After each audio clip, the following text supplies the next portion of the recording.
Our Bath-Brunswick Regional Chamber is at our best when we're working on the projects that deal with the biggest needs of our members and communities. We don't just want to talk about solutions. We want to create tangible, actionable pieces that our businesses and communities can utilize. It became clear to us over a year ago that workforce development was the biggest need for our members and would be for the foreseeable future. Because of that, we've created a chamber workforce development program unlike anything in the state, and it's called Chamber Works 2030. By the way, my name is Cory. I'm the executive director of the Bath-Brunswick Regional Chamber, and I'm the architect of the Chamber Works 2030 project. This is an introductory video in a series of videos specifically created to inform you of what our chamber is doing to provide you with tangible, actionable solutions that you can use. In this video, we will tell you how we got ourselves into this workforce crisis in the first place. We'll begin to tell you what Chamber Works 2030 is, and we'll recognize those who are supporting this project already. Future videos, we'll explain individual projects more specifically. Look for 4 to 5 videos over the next 6 to 8 weeks. Before we dive in, the presentation that you're going to see here over these 4 or 5 videos is something I've been doing for 6 months or so, one-on-one with business leaders and community partners as well. If you would like to have a one-on-one meeting with me and go over all of this rather than waiting for 6 to 8 weeks to get all this information, you can email me at cory@midcoastmaine.com, CORY @midcoastmaine, all spelled out.com, or shoot me a call at the office, 207-725-8797. Now, for how we got here. Now, I've been researching workforce development for over a decade. In 2015, I fully recognized a huge problem was on the horizon, and no one was really addressing the obvious need. The quick shorthand of the issue is this: demographics and poor planning is at the very root of our current workforce crisis. The baby boomers came home from World War II and they had babies. Those babies turned working age, late 70s, early 80s. Those folks worked for 40 years and are looking to retire, and we did a terrible job of backfilling for those retirements. What's a terrible job of backfilling look like? It looks like that we stopped directing students into certain career paths. We pushed everyone into college and not to the trades. We didn't do much to combat the brain drain, where young people didn't think they could have a career in Maine, and we didn't really retain as many of the youth as we wanted. And so now we're trying to replace retiring boomers with less available talent. Maine is the oldest state and the least diverse, and we need workers. Now, add to that worldwide pandemic that hit. In some cases, there were some positives. There was a spike in migration. We had more people moving to Maine during the pandemic than we had for years and possibly ever, which is a good thing, but it did put a strain on housing. It put a strain on childcare and some other services like that. Plus, there was some early retirement. Some people had some healthy 401ks and stock portfolios, and they decided rather than working for a few extra years during a pandemic that they'd retire, and then other people in the community started jumping to fill those positions. And then those people that jumped to get those positions got filled by other people, and so on and so forth.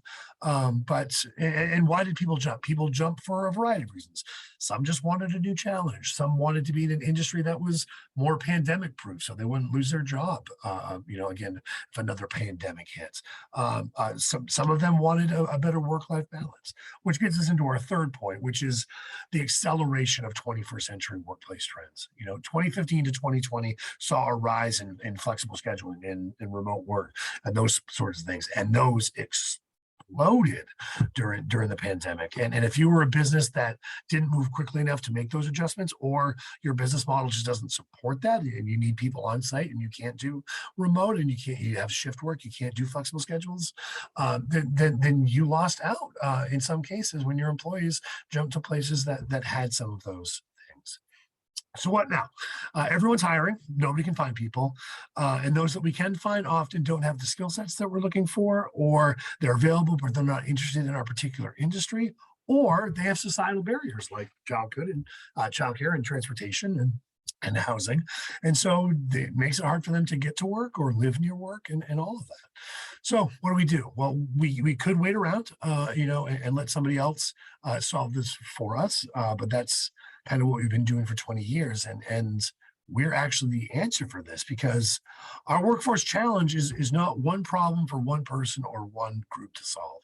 It's a multifaceted, multi-layered problem that requires cross-community collaboration of stakeholders in business, education, and local government working together over a number of years to devise solutions that work for everyone. And that is exactly what ChamberWorks 2030 is. ChamberWorks 2030 is a program of the Bath-Brunswick Regional Chamber and was created by gathering stakeholders in education, industry, local government, and workforce development. Now, I firmly believe there's no better positioned organization in any community to deal with these workforce issues than Chambers of Commerce. And that's because we have the biggest umbrella in the region. We have the schools, we have the municipalities, and we have the businesses all under our umbrella. And the only person that has a comparable umbrella is the municipality, but they're too busy running the business. Running the town. And often they don't have the bandwidth. And if they do, working across community borders is difficult, which is why a regional organization like the Chamber is the right one to do. So what is ChamberWorks? How did we start? We started with 30 or so advisors. We got together this winter. We had 3 meetings and we narrowed down 27 potential programs down to 6 programs. In the spring, we announced those programs at our Chamber Awards dinner in March. And we've been working over the last few months to develop those programs to make them actionable and usable.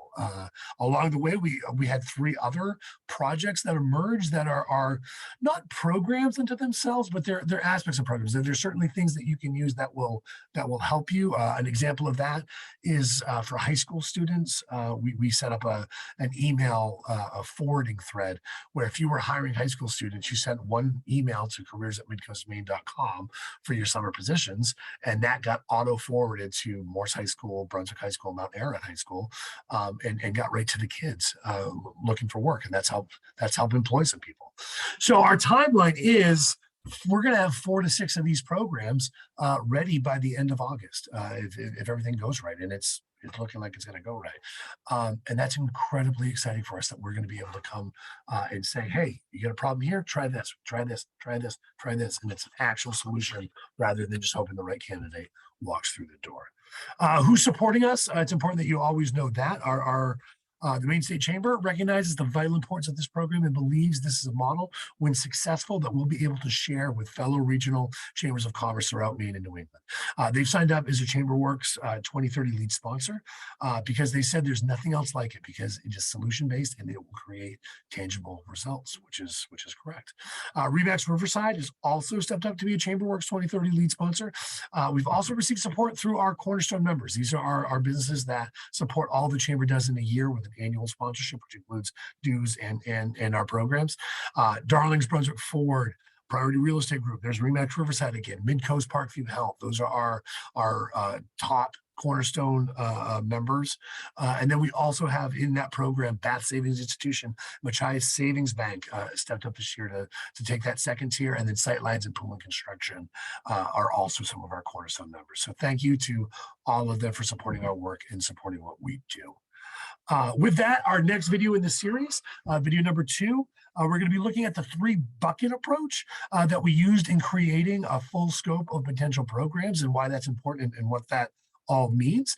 We'll discuss what some of the ChamberWorks 2030 programs are and let you know kind of how they're developing and when they'll be ready to go, because they might not all come out at once. We might stagger them as they're ready to be used.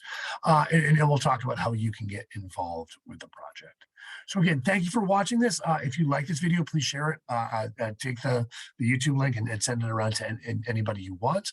And if you do want to have a one-on-one meeting with me about this, again, if you're a business leader in the area, Cory King, I'm the executive director here at the Chamber, Cory@midcoastmaine.com, and 207-725-8797 is the office line if you want to reach out and set up a time to meet.